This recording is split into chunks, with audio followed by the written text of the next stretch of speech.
realmente apareceu ali em Endor para Saul quando ele buscou uma feiticeira? Seria então o profeta Samuel, um espírito enganador? Ou será que existe alguma outra resposta que as pessoas normalmente não costumam procurar? Talvez Deus tenha registrado esse episódio na Bíblia não para matar a curiosidade sobre o mundo espiritual que muitas pessoas costumam ter, mas para algo realmente profundo, revelar o que está oculto no coração humano.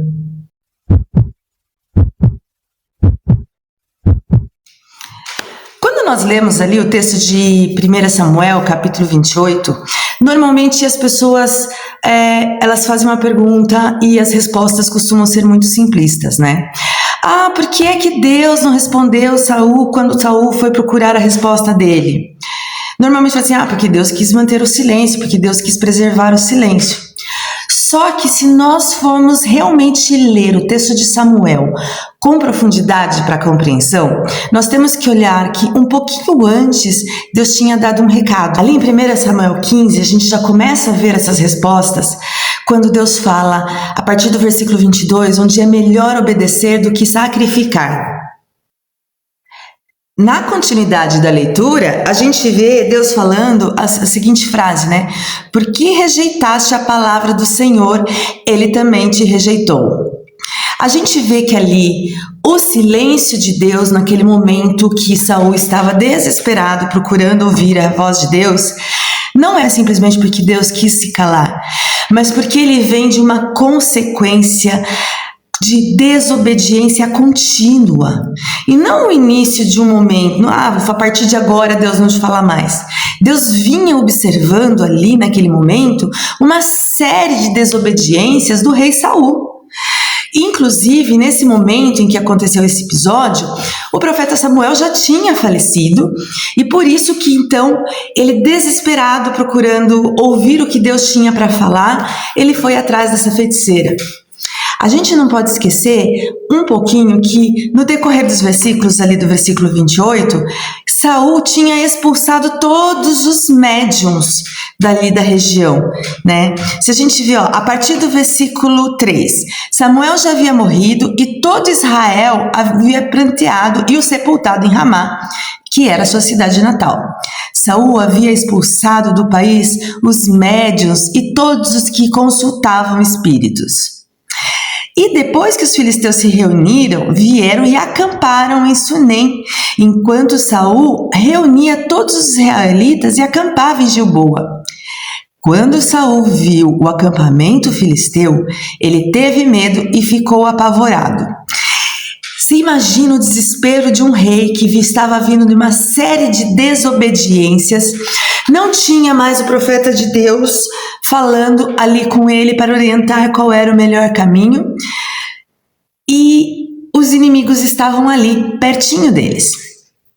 Então, no versículo 6 ele fala, ele consultou o Senhor, e o Senhor não respondeu, nem por sonho, nem por Urim, e nem pelos profetas.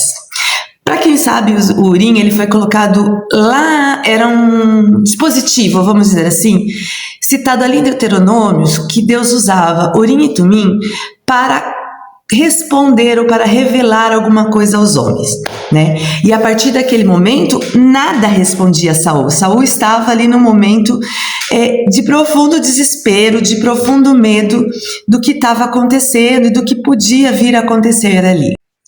Quando nós lemos ali o texto de 1 Samuel capítulo 28, no versículo 26 ele fala, né? Consultou Saul ao Senhor, porém o Senhor não respondeu. Tá, mas fala uma coisa para mim. Saul expulsou todos os médiuns, conforme diz o texto de 1 Samuel 28, a partir do versículo 6. Aí assim, como que um homem pode combater algo e logo depois ele vai recorrer justamente àquilo que ele estava combatendo? E uma resposta muito simples, ela fala que o desespero faz as pessoas muitas vezes abandonarem os seus princípios. não é regra.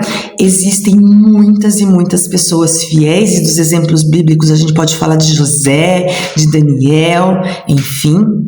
Mas aqueles que não estão firmados em Deus, aqueles que não têm a sua fé estabelecida e estruturada, na hora do desespero, eles vão recorrer à primeira coisa que eles acham que pode ser a solução para o seu problema. Dani, por que é que Deus proibiu a consulta dos espíritos? Por que é que Deus proibiu a consulta da necromancia e tudo mais? Será que Deus proibiu simplesmente porque ele não gostava daquilo? Ou será que existe um perigo real para isso? Quando nós vemos em Deuteronômios capítulo 18, a partir do versículo 10, a gente vê Deus proibindo necromantes, médiuns, adivinhos, feiticeiros. E uma coisa que é importante nós sabemos é que Deus nunca proibiu nada por capricho. Na verdade, toda a proibição de Deus, ela possui um propósito. Por exemplo, para quem é pai ou mãe, né? Você vê o seu filho chegando perto de um fio desencapado. Você vai deixar ele pôr o dedo ali ou você vai proibir que ele chegue ali perto? Regra geral, para que seu filho não se machuque, porque aquilo pode estar passando uma corrente elétrica muito forte, pode até matar. Você vai afastar o seu filho daquele fio desencapado. Da mesma forma, Deus conhecendo o mundo espiritual, Deus conhecendo os espíritos e tudo o que acontece dentro de uma esfera espiritual, Deus fez essa proibição para cuidar do seu povo. E cuidando do seu povo, Saul tinha ali naquele meio muitos médiuns numa época do seu reinado, e ele expulsou todos eles da sua cidade. Então, não é porque nós odiamos as pessoas, ou não é porque nós odiamos o fio desencapado, é porque nós temos noção do perigo, assim como Deus tem noção do perigo que é lidar com esse mundo espiritual, com essa esfera espiritual. E a isso a gente pode olhar ali em Isaías capítulo 8, versículo 19, falando: quando vos disserem consultai necromantes e adivinhos que chileriam e murmuram, acaso não consultará o povo a Deus? A favor dos vivos se consultarão os mortos? E a lei do testemunho são eles, falarem desta maneira, jamais verão a alva. Ou seja, Deus está falando, consultai, pois, a Deus. A passagem está clara. Tá, mas Deus estava em silêncio com Saul. O que a gente vê em vários exemplos de Deus e da Bíblia? O que a gente vê em vários exemplos da Bíblia quando Deus aparentemente está em silêncio? As pessoas se vestiam em pano de saco, elas demonstravam um verdadeiro arrependimento, elas rasgavam seu coração, suas vestes, se prostravam diante de Deus, implorando pela misericórdia para que Deus falasse com eles e providenciasse livramento. Não foi o que aconteceu com Saul. Saul, ele foi exatamente aonde Deus proibiu por conta do cuidado de Deus com o seu povo, procurar uma médium. Toda vez que Deus proíbe uma fonte, ele apresenta uma verdadeira. Quando Deus proibiu a consulta dos médiuns, ele apresentou, olha, fala comigo, consulta a Deus como fonte de verdade, como resposta para os problemas. Tá, mas e aí, quem é que apareceu para Saul naquele momento? Foi Samuel? Foi algum espírito? Foi mentira da feiticeira? Quem foi que apareceu lá? Existem várias interpretações para esse texto. Uma primeira interpretação é que realmente foi Samuel que apareceu ali, porque o texto bíblico está dizendo Samuel, a mensagem se cumpriu e a médium, ela demonstrou pavor e surpresa com o que ela viu. Uma outra interpretação é que foi um espírito de engano que diz ali, porque Deus proíbe a necromancia, a mediunidade, a consulta a espíritos, e espíritos enganadores de fato existem, né? Como o próprio texto de 1 João capítulo 4, versículo 1 fala, né? Não creais em todo espírito, porque eles realmente existem e podem enganar. E a Bíblia fala para provarmos dos espíritos que estão falando, ou seja, aquilo que está trazendo a mensagem para você fazer prova daquilo. Então a gente tem duas interpretações e existe uma terceira visão que ainda fala porque Deus permitiu que aquela visão acontecesse para Saul, para revelar aquela circunstância e mostrar o quão perigoso é mexer com o mundo espiritual. Independente da posição que nós adotamos, nenhuma interpretação, nenhuma validação, nem dizer que é Samuel, nem dizer que é espírito enganador, nem dizer que foi uma permissão de Deus aquele fato, nenhuma delas transforma em permissão aquilo que Deus proibiu. Esse fato não permite que isso aconteça. Na verdade, a tragédia de Endor, ela não começou ali na casa da médium. Ela começou quando Saul deixou de ouvir a Deus por conta da desobediência. E a consequência dessa consulta de Saul, ela está descrita ali em 1 Crônicas, capítulo 10, do versículo 13, onde fala: Saul morreu porque foi infiel a Deus, o Senhor. Ele desobedeceu aos mandamentos de Deus e consultou o espírito dos mortos, ao invés de consultar ao Senhor. Ou seja, a Bíblia está deixando clara que a morte de Saul foi consequência de uma busca que não era permitida por Deus.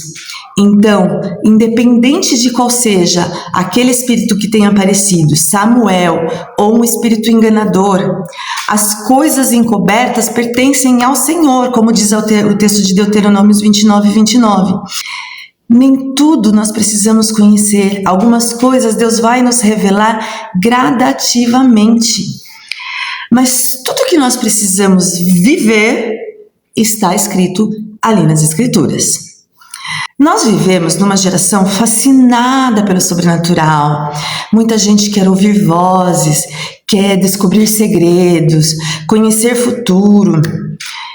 Porém, Deus continua fazendo a mesma pergunta.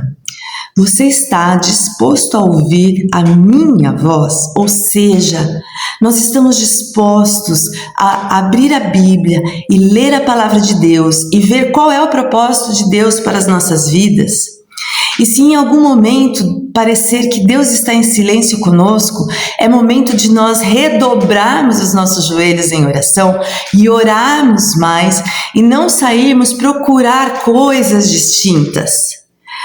Porque a grande verdade é que algumas vezes Deus precisa silenciar.